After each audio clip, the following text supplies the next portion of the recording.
नमस्कार। जिस तरीके से किसी भी व्यक्ति के लिए उसका एनवायरनमेंट बहुत डिपेंड करता है उसके व्यक्तित्व के लिए और उसके व्यक्तित्व के विकास के लिए,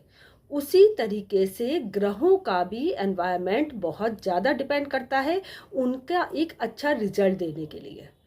कोई भी ग्रह चाहे कितनी भी खराब अवस्था में हो, लेकिन अगर उसके आसपास का माहौल अच्छा है, यानी कि ग्रह जहाँ कहीं पे भी बैठा है, नीच का बैठा है, राहु केतु से दृष्ट या युत है, लेकिन अगर उसके आसपास के भाव उसमें अच्छे ग्रह बैठे हों और वो भाव अच्छा फल दे रहे हों, तो उस ग्रह और उस भाव का भी अच्छा रिजल्ट आएगा। जैसे अगर कोई बच्चा है, वो बहुत ज़्यादा बिगड़ा हुआ है, बहुत शैतान बच्चा है, लेकिन अगर उसके घर का एनवायरनमेंट अच्छा है, उसके रिलेटिव अच्छे हैं, उसके मदर फादर बहुत अच्छे हैं, उसको अच्छी शिक्षा देते, अच्छे स्कूल में एडमिशन कराते हैं, तो वो आगे चल के बच्चा अच्छा रिजल्ट देगा। लेकिन यही कोई बच्चा बहुत शैतान है, हुड़दंगी है और उसकी संगत भी बहुत गलत है, उसके दोस्त भी बहुत गलत आदतों में है,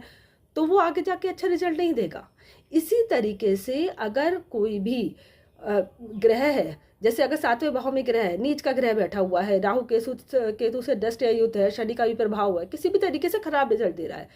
तो बेशक शादी में परेशानियां आए थोड़ी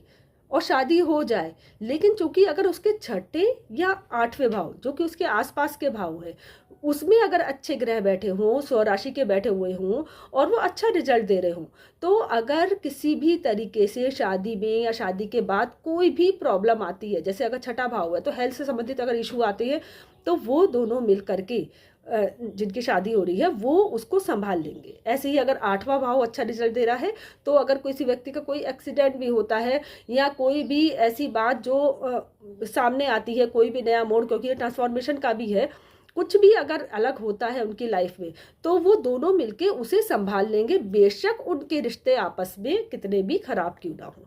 लेकिन ओवरऑल रिजल्ट वो अच्छा देंगे। इसीलिए कहते हैं कि एनवायरनमेंट बहुत ज़्यादा डिपेंड करता है, चाहे वो कोई ग्रह हो या कोई भाव हो।